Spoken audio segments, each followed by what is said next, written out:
Well, good morning.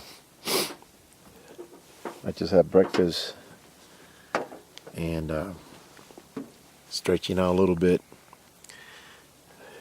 and giving my legs a break from the cramping and all that. And I started looking around here.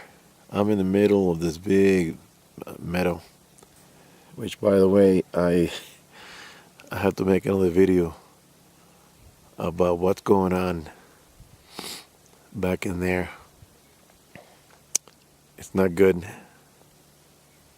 I don't like it. But let me talk about this here. I was just looking around, see if there's any deer in the hills, doing their thing in the morning. And then with the binoculars, I spotted a golden eagle, which is huge. And it's in that single tree there with the dried up branches in the bottom, sitting on the left side. I'm going to zoom on it. It's not going to be enough. But you can tell there's something sitting there. And with the binoculars I have, I can clearly see it. I try to set up the binocular with the eyepiece, but it doesn't fit the lens of the camera. But this eagle is big. And this is the first time I actually seen an eagle here. I've seen a lot of hawks and all the types of birds, but never a golden eagle. And he's just standing there looking. If he sees anything in the horizon, a rabbit or something, he'll go right after it. So I just wanted to show you that if he takes off, it will be great, but I'm not gonna. So then, let me zoom out a little bit and give you the rest of the view of this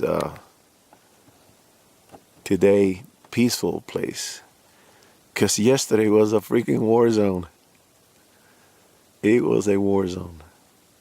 Not yesterday, Saturday. Today is Monday.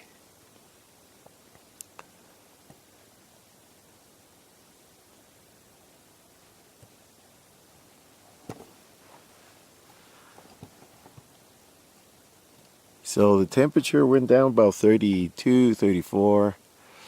My heater kicked in a few times. It's 46 now. It's not that bad. And it's very pleasant. Okay, so here's the rest of the shot.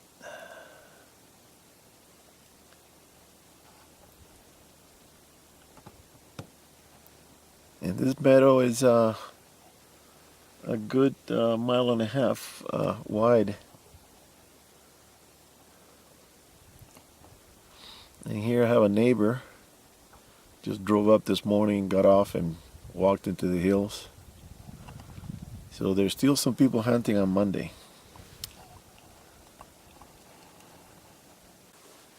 Alright, today I was going to go and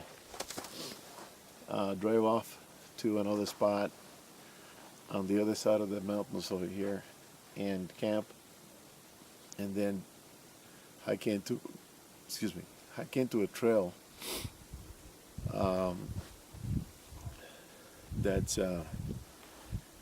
it's not sandy like this here, and I've done it before and I caught my last deer there.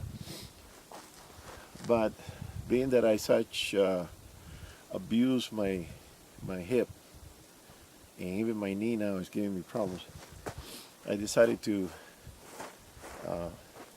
be done. I'm not going to force it. I'm not going to, damage it any further. I need to heal. So I need to start taking some pills and hot bath and cold packs. And the doctor told me put cold packs after you do things. If you're walking the dog, if you mow the lawn, or if whatever activity you do at home, put ice. And then he says if you sitting down on the computer or watching a game or something sedentary, then put a hot pack. And I'll say okay.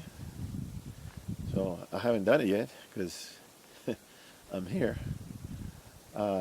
So when I get home, I'm gonna start doing that. and see if I can heal. And then maybe next year I'll try to come here and do a different type of hunt. I'm not going to backpack. I already decided I'm not going to backpack anymore. Going back in there because it's not about going in; it's about coming out. And if you're coming out loaded with a deer, and believe me, it's hard work. Hunting is not hard work.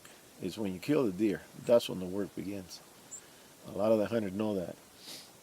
And if you're on foot and you're alone, and you're not too strong leg-wise, I mean, I got a good left leg, solid, but the right one is not 100%. So there's no point in going in if I shoot a deer and then I have to drag it out by myself. Um, so I have to hunt different now. I got to hunt in the closest areas that I can bring a deer to the truck. We'll take the truck to the deer. In this area, they allow quads. Oddly enough, very few areas here they allow a quad. So I can bring the quad. The trail with the trailer, it's a little tricky. I think there's a sign that they don't want you to do that, but I saw some people doing it. They got stuck, but they had too much. They had two quads and a lot of fuel, a lot of water, and it didn't work out. And they had bad tires. So I want to come in here with a quad. If I come here with a quad, then I mean I have to camp an hour away from here and then come down and hunt from the quad. Maybe I can set up camp down here like I've done before with the tent. But you know, getting up in a little tent, and I don't care the size of the tent, just getting up from the ground, putting on your boots, getting dressed, fixing breakfast. You know, you don't have tables, you don't have chairs, you're on the floor all the time, and then you're getting up, your back is hurting, and you know, I'm not too nimble. You know, I wish I was 40. I used to say I wish I was 20. No, I'll settle for 40. But anyways, that's one way of doing it. Come down and set up here, and then hunt from the quad. And then if you shoot something, then you can go in with the quad real quick and drag it out. If it's nearby the road, I don't think they'll mind doing that. I'm hoping that they don't. But as far as going up to those high peaks and in hunting and then getting the deer down, geez, I think those days are gone for me. One peak that I've been always wanted to climb. It's a beacon to me. It's a calling. It's something that I've been wanting to do since I've been coming here, and I should have done it when I was younger. I went up 1/3 of the way. It wasn't even half. And I'll show you the mountain right now. It's sitting right there. It hasn't moved all this time. So let me show you the mountain that I've always wanted to conquer. And that mountain, it used to have deer. And okay, that mountain is made out of shell rock. So it's one step up and two steps down because you keep slipping, sliding. It's very difficult. A lot of people don't even try. I tried it once with a friend of mine, and we tried it climbing it on my left side. Turns out that was the steepest side, and we were following this deer. And the deer were just moving up, keeping a good yardage away from us, and didn't see any bucks. And we were hoping there was a buck hanging around with him, but there's another thing. I've been told that there is a coffee can on top of the mountain with a book, and whoever makes it up there Uh, the book is some sort of under a noticeable marker. I think it's a rock or something. I heard somebody put a cross once up there. They took it down. Um, I don't know why. I mean, I carry a cross. Try to take that one down. So there's a can up there with a book that you can write your name, and you can put the date that you climbed it, your name, and you don't have to put down your address or anything, but it's just a thing that people do as an achievement of climbing the mountain. And that mountain's name is Monachi. This whole valley here is called Monachi Meadow. I heard it's one of the biggest meadows in California. If you go from one end, beginning where the wilderness starts, you go from here and you go across. I think it's like 5-6 miles. It's a good chunk of land. Right at this spot where I'm camping, we jokingly call it Cowshed Camp because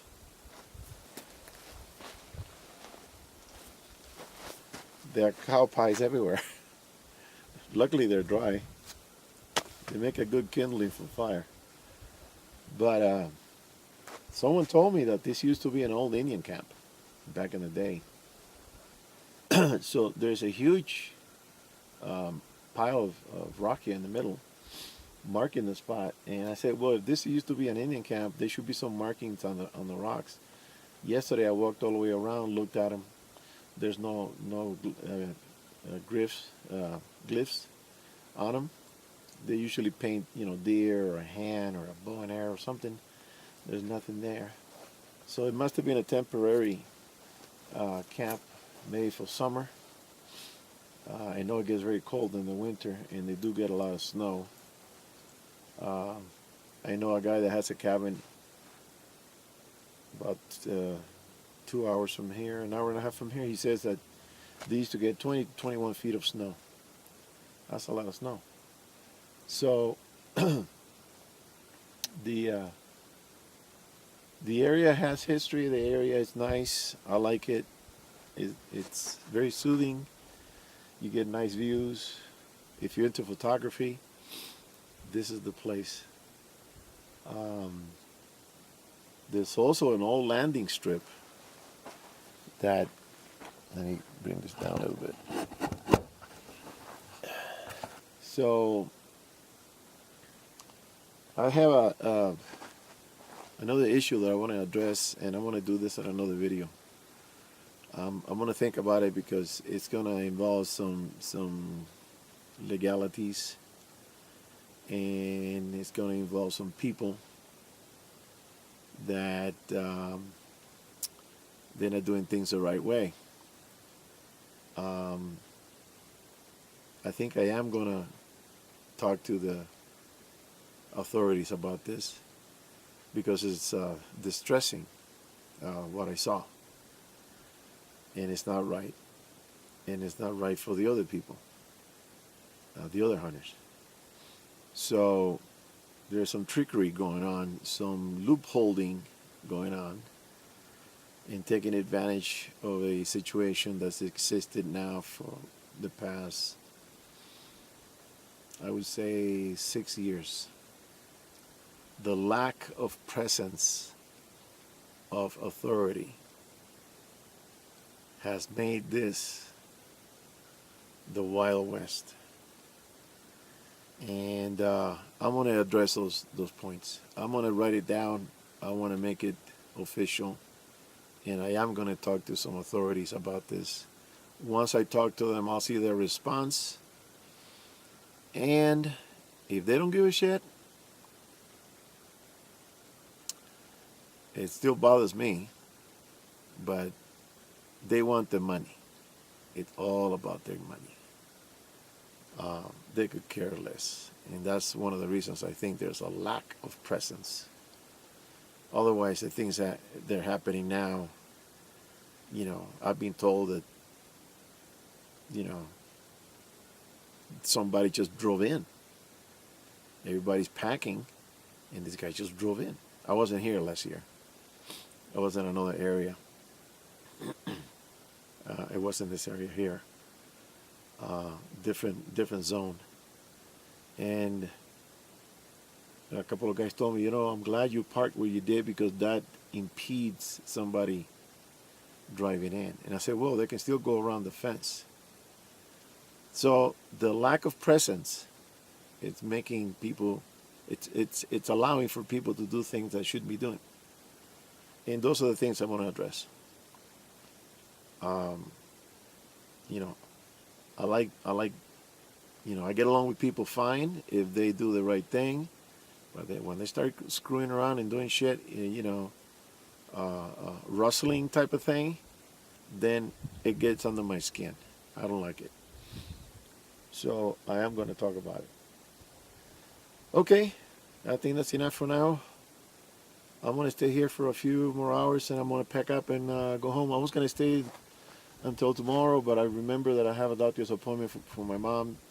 Got to be there early in the morning, so around 12 o'clock I'm going to head out after lunch because I had to take care of those problems also. My mom.